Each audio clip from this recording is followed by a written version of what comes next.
Welcome to another episode of Solitaire Quest. I'm your host, the Blood Knight of the Old Republic of Afghanistan. Like, share, and subscribe. And today, I'm a bit under the weather at the moment of this review. Got a bit of a head cold. Sinuses are a little congested, a little sensitive right now. It's fine though. It's like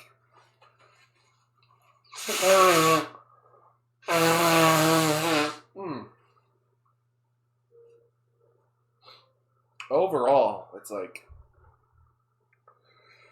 my sinuses. My cold has just been a little.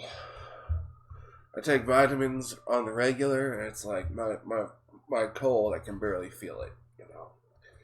It just messes with my voice. So yeah, this is episode 6 of Star Trek: Learning Academy. So yeah,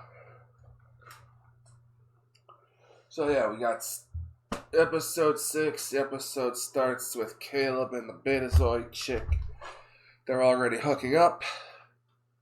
Wrote down my notebook, Rushed Romance by episode 6.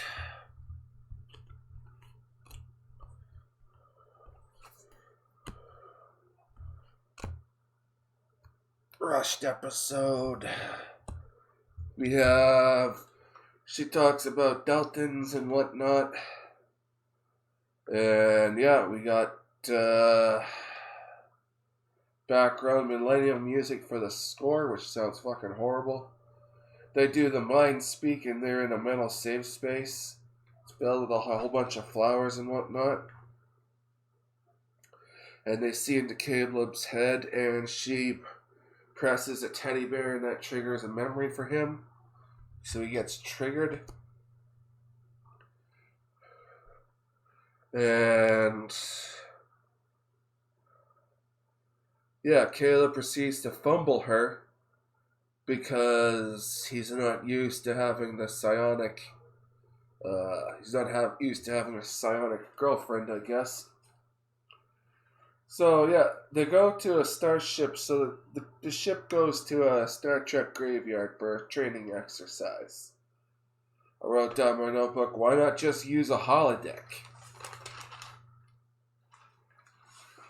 So yeah. It's like I wrote down my notebook. Have they already been in simulations before this? How long have they actually been at Starfleet Academy? It's like,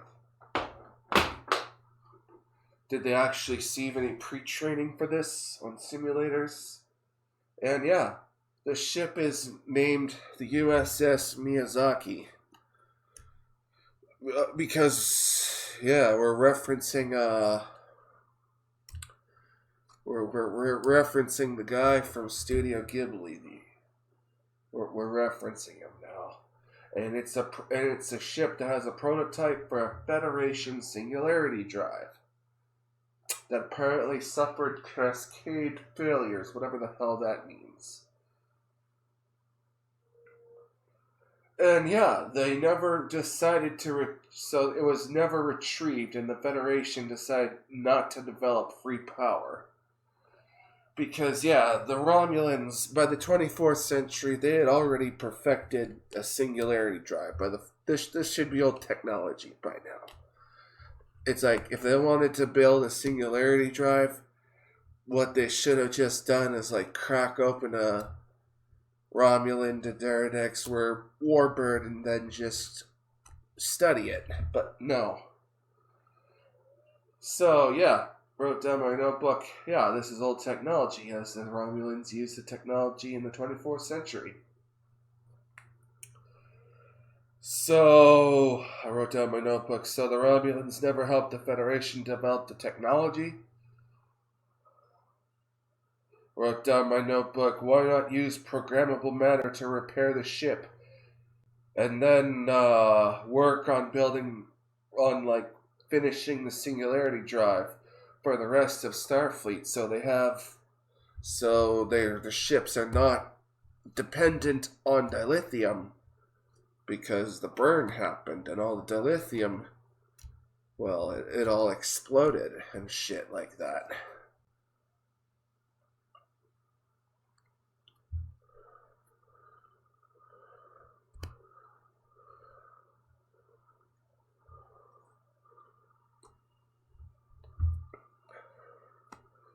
So yeah.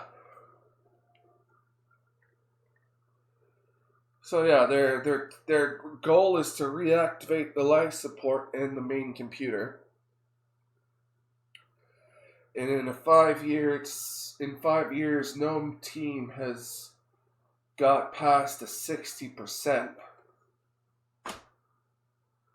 Yeah, there's apparently a comic book about this derelict ship, apparently. And they take a shuttle to the ship as opposed to just beaming over. For some reason, they're taking a shuttle to the ship as opposed to beaming over.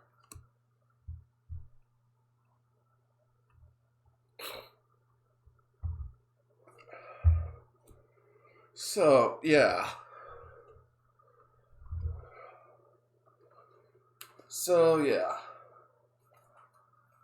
And they end up, Caleb ends up restoring life support.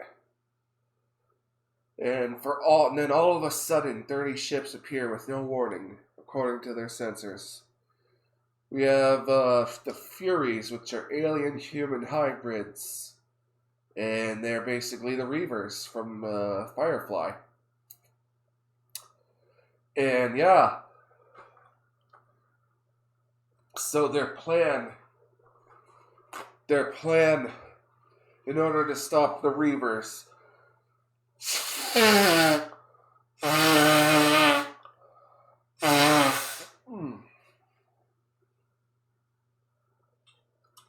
So their plan to stop the Reavers is to bring in Paul Giamatti because he has experience with them, as opposed to bringing in 5 ships to basically retake the Miyazaki and beam people, or I guess it can't beam people over because there's a jamming field. So, yeah.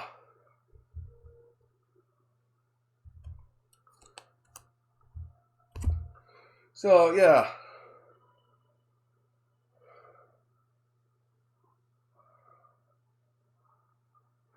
Wrote down my notebook. Holographic chip just doesn't spring into action and kill the Furies. In the previous episode, it's established that she can teleport and she can become intangible. She should be just killing all of them. And she's an AI, so why doesn't she have all these a whole bunch of combat protocols built right into her? Like, she should be just wrecking house, just killing all the bad guys. And yeah, they fight and one guy gets eaten. It was a straight white male protagonist. Jaden has a brief gay moment with the one guy. And we get the needs of the main quote delivered by Vulcan. And yeah, this ship has been non-functional for a century.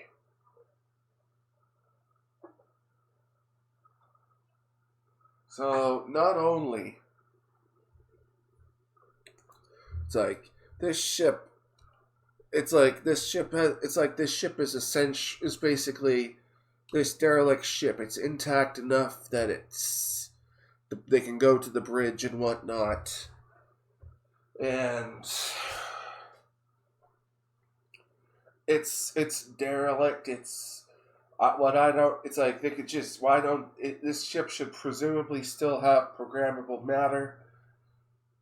It's like they couldn't just like use tell the ship to like tell the programmable matter on the ship to start rebuilding the ship and repairing it to act as like an auto repair function. But no, yeah, the one technology that the Federation needs, it's like no attempt at all to recover this ship. That doesn't run on dilithium, doesn't use antimatter. So yeah, the comm badge eating girl from the first episode, she's on the bridge and she starts freaking out, and they take her off the bridge. Why is she still in Starfleet? It's clear that she's been to a Somali leering center. It's clear that she's been to a Somali leering center. That's where she was educated from. It's like, why is she still here? Doesn't make any sense. As this is a frickin' naval organization. So, yeah. Blonde chick meets up with Paul Giamatti because why not?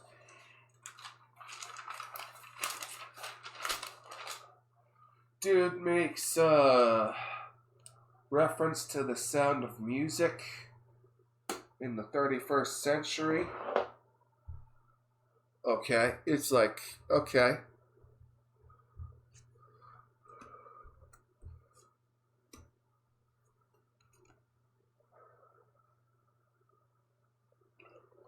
So, yeah. Blonde chick, Vance, and Paul Giamatti discuss the Furies, or as I call them, off-brand Reavers. So, yeah, these Reavers, they hate,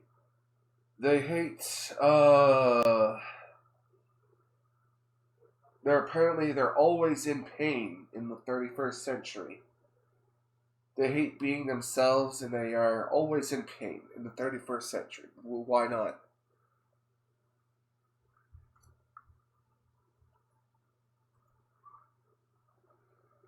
So, yeah.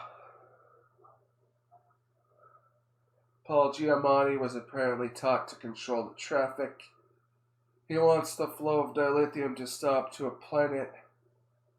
Wrote down my notebook, the Miyazaki has a silhouette of a Connie. Why are they still using that kind of shape and design in the 31st century? So yeah, the hologram feeds the comics to the computer system in the Miyazaki for reasons. The Betazoid chick communicates with Caleb, but it's brief because she can't control her powers.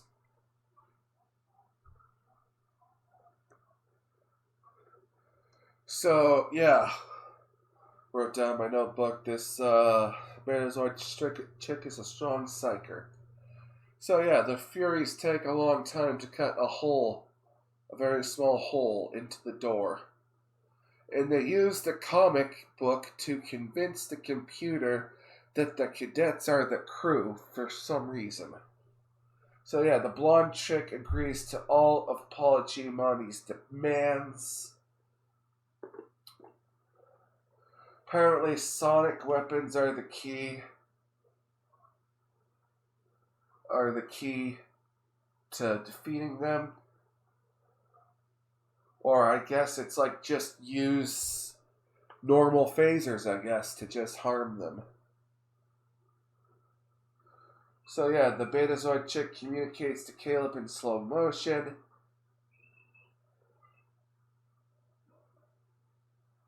Caleb tells Jaden he smashed the Betazoid chick. We have a 31st century Intrepid class and jumps in. Paul Giamatti double crosses them because they're retarded.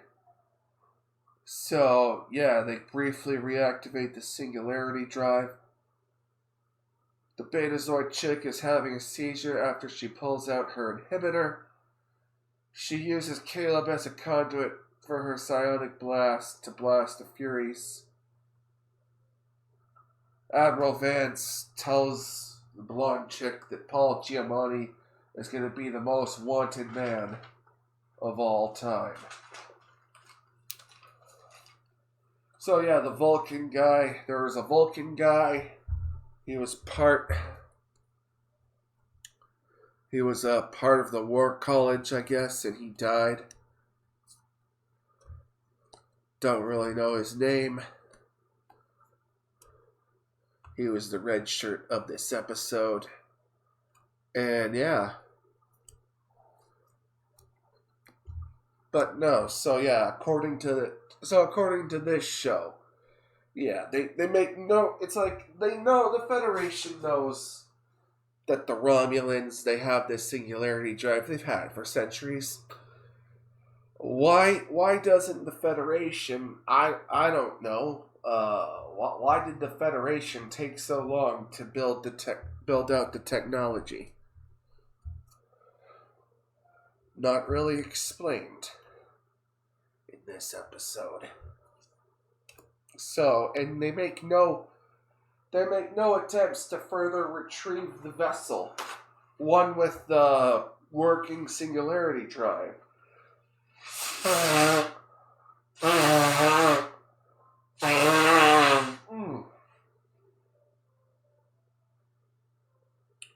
One with the working singularity drive. They make no attempts to recover the ship that could solve all of the galaxy's energy issues and provide unlimited power without the need of dilithium. So, yeah. That was episode 6 of this shit show. And yeah, I guess Paul Giamatti collected another paycheck. So, yeah. Anyway, I'm your host, the Blood Knight of the Old Republic of Afghanistan. It's, yeah. Peace out. Peace out, folks. Peace out.